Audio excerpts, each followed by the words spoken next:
What's up, guys, ladies, gentlemen, ballers, or anyone just watching this video? It's your boy Private KJ back with another video, and I finally figured out what I want to start doing for my YouTube videos. I just started uploading just like random things to talk about in the NBA, but I think now what I'm gonna start doing is uploading recaps and kind of just like my takes on the games, my takes in general, and I think that'll make it a lot easier so everyone knows what my thoughts are overall. I can still do my individual like players and stands, but like I like this a lot better. Where I can just freely talk about the NBA. That's what I most enjoy doing instead of just creating these random videos about each individual players and just on one specific player, or instead of just talking about the overall general thing. But I think it's what you guys would like to hear as well. And I can just talk freely. So I think that's what I'm gonna start doing. Add a little bit more enthusiasm to the videos. I'm a little dry, so I'll start doing that. But yeah, let's get started. So the very first game we're going to talk about is the Hornets versus the Raptors. Um, that was a very intriguing game. I'll say that, and for that reason, because one, the Raptors scare me because they're just not that good of a team. Like if you really look at them, they're really just not that good of a team. So I have my notes in my hands right now on my thoughts on the games. So right now, what I have written down, and it's very interesting because I really don't think the Raptors are as talented to compete with like top tier Eastern Conference teams. My first thing was Rozier's a bucket, and the Hornets are fun to watch. If you have yet to watch or tune into a Charlotte Hornets game, I strongly suggest it. It's literally like I'm watching an AAU team, like a competitive AAU team. Like it's just fun to watch them. They get up and down the floor, they push the pace, and it's very fun to watch them go to work. Especially when Lamelo Ball's in with Terry Rozier, that's a good duo to have on the court. Nothing against Devontae Graham, he's a solid player, but Lamelo I think is better than him so far this year. His shooting hasn't been the best, but neither has Devontae Graham's, for that matter. The eyeball test shows that their defense really isn't that great whatsoever, which I don't think anyone expects them to be that great defensively, anyways. I mean, it's not like they have that great of defenders. I just want to point out that Gordon Hayward did go down with an injury, which that should be concerning because he is very key for that team. Should definitely get some more talk for that because he's definitely been the best player, and that contract ain't looking so bad so far. I don't know, but. Lamelo went in at the end of the game and showed a lot of signs of potential, and I really enjoyed seeing Lamelo go in the end of the game and coach being able to trust him. Lamelo's defense, when he feels like playing defense, can be there, but I could tell there was a lot of lack of unfocusedness. I guess that's the word I'm trying to say. I don't know, but y'all see what I'm trying to say. Like when Lamelo is engaged defensively, then he can be a solid defender. But there are times where he just looks lost or he's just not even paying attention whatsoever. But it was encouraging to see him at the end of the games because he hit some big shots. Like I remember he hit two back-to-back three, maybe not back-to-back, but two threes that were really key to keep them in the game. And one was like really deep. He was pulling from like 4 sets behind the three-point line, which is really tough. Um,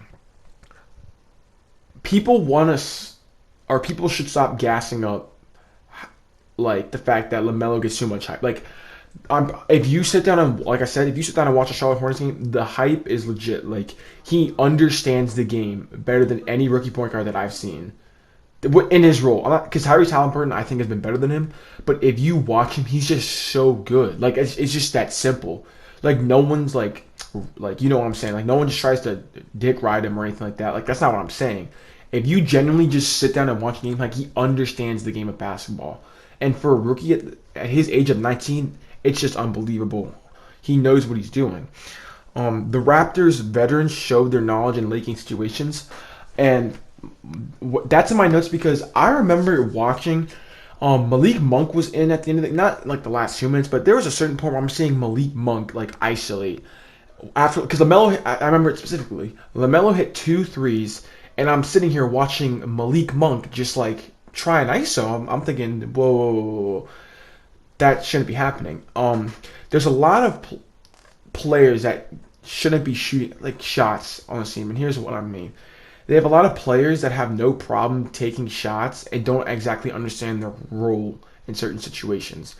And that's why I bring that up. Lamelo should have had the ball at that certain point, and maybe he doesn't get a bucket, maybe he doesn't turn out to be anything good. But Malik Monk just puts up a terrible shot. I'm just thinking, why? Like Terry Rozier was having a good game, Devontae Graham was having a good game, Lamelo was having a great game. Miles Bridges had a nasty dunk on Chris Boucher. That was tough. But there's so many shots up on the team where I'm just thinking like they could have got a better shot. But with a young team that likes to push the pace like that, I'm not surprised. It happens.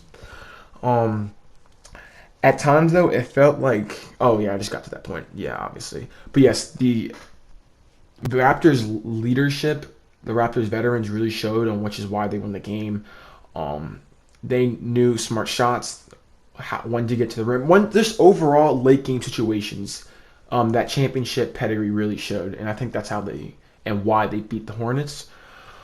All right, so next up we got the Spurs and the Rockets. So it was the first game without Harden, and they played hard. They played their butts off. That was actually a really fun game to watch. It was a close game. Um, the Rockets just wanted it more. Like that's just the best way I can put it. They wanted to go out and prove James Harden wrong. Basically, that's how I saw it. They played so hard with only 9 players, and nothing was stopping Christian Wood. Man, that man is a beast, bro. Like he is so athletic and he space the floor. Like he's just not. Like he just can't be guarded typically. He's a really good player. I'm surprised he was out in the NBA for this long. I remember just seeing LaMarcus Aldridge. I have this in my notes in bold. LaMarcus Aldridge isn't athletic enough to guard Christian Wood, and it was so apparent. He was just getting everything he wanted. I wish he went in more in the fourth quarter though, but overall he was just dominating because he could have scored more than what he actually had. Steven Silas though is already showing why he's a good coach in the NBA and why he should have had a head coaching job way long ago. No reason why it couldn't have been, but it is what it is. He finally has it now. He's running 5 out, drive and kick, and just for the type of players that he had on the floor, because he had a few G League players in there or end of the bench players, it fit their roles perfectly. On top of that, John Wall was in that. They were running Sterling Brown at point guard and Jayshawn Tate. I think that's his name. Jayshawn Tate, yeah. They were just like mixing matching point guards. They didn't have a true ball handler that's that good, and they were able to get it done. And they played together, which is what they needed to, and at least give a chance to win. And they beat the Spurs.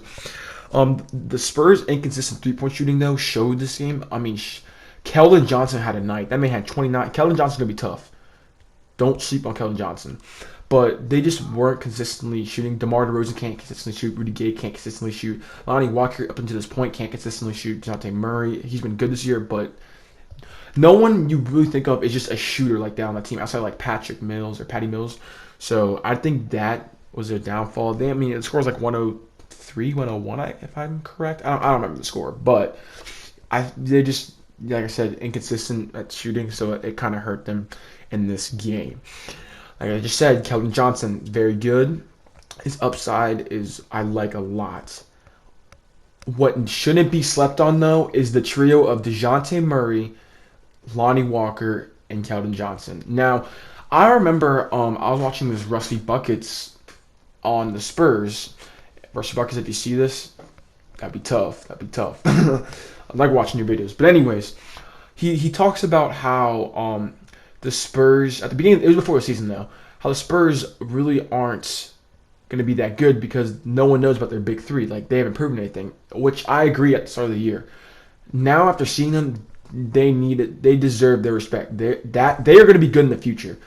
Keldon Johnson is really good. He's going to be a candidate for most improved player. Lonnie Walker's a solid player and he's athletic. DeJounte Murray, he's long, athletic. Like, that's the three of them are just athletic, can sit down, play defense. With the Spurs system and Greg Popovich coaching, I don't see why they can't be a really good playoff contender in the future.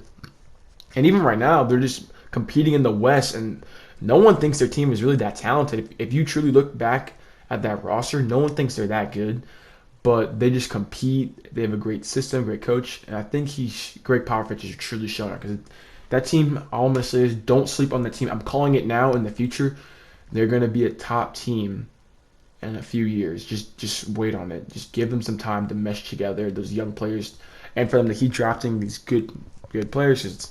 Spurs, man, they keep finding gems at the end of the round. I don't know how they do it, but they're really doing it. Next up, we got the Warriors and the Nuggets. Curry cooked up. He had like 35 or something like that. I don't remember, but he cooked up, plain and simple as that. He was Steph Curry. The defensive execution for both teams were consistently just lackluster, but the Nuggets have been terrible on defense anyways, and the Warriors just don't have that good defenders regardless. So like, I'm really not that surprised. Kelly Oubre still can't shoot for shit. Tsunami Poppy, come on. We missed the old Kelly Oubre where you were dunking on people and using your athleticism to get you going and not settling for jump shots. But for what it's worth, he did hit 3 threes today. He really didn't look too bad. Yeah, but dang, we wish Pop was better. Anyways, Bobo did just get the start though today, which was pretty cool to see. He only played like 10 minutes, and he looked lost out there. Like there were just so many times where he just didn't get into the offense, or he just looked lost. Yeah, that's just the best way I could put it. The Warriors, outside of Curry, though, showed how inconsistent they are. I mean, Wiseman played solid. I really wish he would get more time, but at the same time, Kevon Looney's just solid. Draymond Green still can't do anything on offense that involves shooting the ball, but overall, his presence on the game is felt, which is why they're a better team with him. Kelly Oubre and Andrew Wiggins just are what they are. They're either on or they're off. Wiggins has been better on defense, though. That deserves more credit because he used to be called a garbage defender. That deserves more credit. He's been better on defense when he's locked in. James Wiseman, though, he's going to be good. Like we want to see. I think the NBA community just wants to see Wiseman play like 30-something minutes and see what he can really do. Like give him a chance to just play him. You know what I'm saying? Like, I understand that this team isn't a playoff team, and obviously rookies don't get that treatment. But I think what teams want to see, though, is like how the Kings have that belief in Tyrese Halliburton. Do that with James Wiseman. Just play him on the floor for 30-plus minutes. Let him do it. Maybe he has some mistakes, but let him learn at the same time because he's going to be really good. He deserves more minutes. He's putting up numbers this year I think should be going on notice. He just doesn't play enough because there's so many times execution and where his defensive IQ just isn't there. But he is a rookie, so you're gonna expect that. But anyways, next we're gonna go to the Kings, or not the Kings, my bad. The Pacers versus the Blazers. Man, the Pacers, I'm calling it right now. No cap, are a dark horse contender. Yes, I'm saying it now.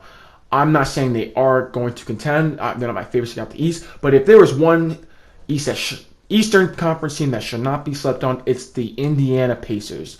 They can play defense. They have enough on offense, especially when Karis LeVert comes in. Excuse me. Malcolm Brogdon is super underrated. It's just that simple. Miles Turner and Domantas Sabonis are also super underrated. I remember watching them. They're putting it on the floor, just dribbling the ball like not typical big men typically do. It's truly remarkable that these 7-footers can put the ball on the ground like that. Sabonis and Turner are very good. And that core three, adding Karis LeVert, and TJ Warren's not even healthy yet. Don't sleep on that team. I'm telling you, Malcolm Brogdon's having a very good season. For the Pacers, the Portland Trailblazers side, Covington really wasn't worth that trade and what they gave up. His presence isn't being felt. I think that might have to do with the system he's playing in. I don't know. But I get the feeling that there's a lot of games this year that Robert Covington his impact on the game just hasn't been felt. Like, they're still terrible on defense. They're not that good on defense. The Blazers got killed in the glass though. Like, I remember, like, they just had so many offensive rebounds. The Pacers were just eating up down there. Nurkic is hurt, and that's very concerning because they're already not that good on defense. Maybe the numbers might say otherwise. I can go check that later. But the eyeball test showed that they just aren't on defense. I don't think they're very good on defense this year. But with Nurkic out, oh my gosh, if they're gonna have to run lineups with Carmelo, Enes Kanter / Harry Giles, that's a recipe for disaster on defense. Enes Kanter's already terrible as is, so we'll see how the Blazers can keep afloat. He's out for 8 weeks. He just got surgery. He'll be out for about 8 weeks. What else? The Blazers, when their shots aren't hitting, though, they can't rely on anything else, and that's a big downfall because they can't play defense. Gary Trent, here's what I'm trying to say. So CJ McCollum, Gary Trent, Anthony Simons, Damian Lillard, All those guys are scorers like that. But obviously, Lillard and McCollum are like great players. So, but when you look at that bench, who is a versatile player outside that can just score? Like Carmelo, he's just a scorer. He can't really play defense. Gary Trent, he's not a defender. Anthony Simons, he's not a defender. Robert Covington, yeah, he's okay. Derrick Jones Jr., he is what he is. Like he's solid. But like when you look on their guards can't defend, and that's a huge issue with that team. I think. Yes. So what I want to get to though, oh, and lastly, TJ McConnell's the GOAT. Man plays his heart out. I love watching some TJ McConnell, bro. That man's the GOAT. It's just plain and simple. That's really about it. The Pacers just clamped up. I think they're like a top 10. I think they're like 10th in defense this year or defensive rating. I don't know. I'm pretty sure they're top 10 though. But yeah, the Pacers just clamped up. They blew it out. The Blazers made it a game though, at least for a little bit, but they just kind of clamped up. And yeah, it really is what it was. Trailblazers didn't score enough. Shots weren't falling. Pacers played amazing defense.